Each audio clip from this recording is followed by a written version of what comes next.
I remember that night far too clearly.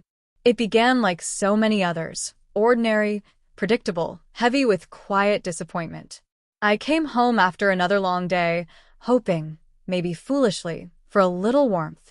But Hannah was already lost in her own world, sunk into the couch, the pale light of her phone screen reflecting off her face. To her, whatever was on that screen seemed more captivating than the man standing in front of her. I set my keys on the counter, forcing a small smile. "Hey," I said, keeping my voice light. "Thought maybe tonight we could just relax. You and me.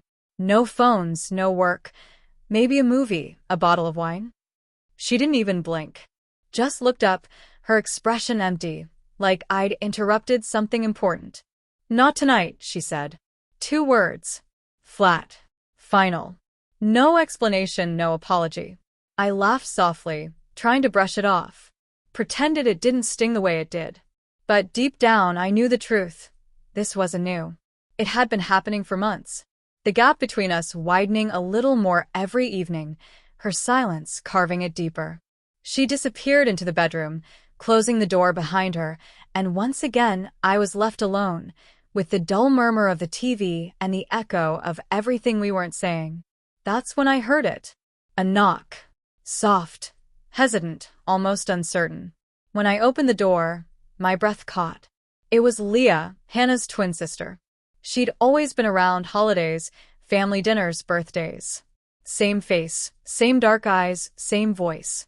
But where Hannah had built walls, Leah carried laughter. There was something untamed about her, freer somehow. "Hey," she greeted, flashing that familiar half-smile. "Is Hannah here?" "She's resting," I said, keeping my tone careful. She stepped inside anyway, eyes scanning me like she could read every unspoken word.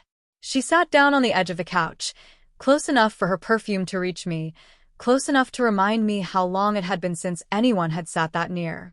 "You okay?" she asked. I hesitated, tried to lie, but she waited, patient, knowing. She said, "Not tonight." I murmured. Feels like that's all she ever says anymore. Leah leaned back, exhaling slowly. The silence that followed wasn't awkward. It was heavy knowing. Then she said something I didn't expect. "Then let me." I blinked. I thought I'd misheard. "What?" Her gaze didn't flinch. She leaned closer, voice low, trembling between compassion and danger. "If she doesn't see you, if she can't even notice what she has, let me remind you that you're worth being wanted." For a heartbeat, the room stopped breathing. Every instinct pulled me to move, to stop this before it became something irreversible. But underneath all that reason, there was a part of me, the part that was tired of being unseen, that felt the pull. "Leah," I said quietly, "you can't. You're her sister." Her smile faded. "I know. But I also know you don't deserve this. You've been patient, waiting for her to come back to you. And she's just gone." Her words hit harder than they should have. Because they weren't wrong. I had been waiting. For months. For years, maybe. Waiting for Hannah to look at me like she used to. When Leah placed her hand on mine, my pulse quickened. The touch wasn't bold. It was gentle, human. A reminder that I still existed. That someone still saw me. Then the sound came, the quiet creak of the bedroom door. Hannah stood there. Her eyes found Leah's hand on mine, then my face. She didn't shout, didn't cry. She just looked at us, her expression unreadable, the silence between us thick enough to choke on. Then she turned, closed the door again, and that was somehow worse than any explosion. Leah withdrew her hand, guilt flickering across her face. "I'm sorry," she whispered. "I didn't mean for it to go that far." And she left. I sat there in the dim light, alone again. This time with the echo of what almost happened pulsing in my chest. I didn't sleep that night. Just stared at the ceiling, torn between shame and something else I didn't want to name.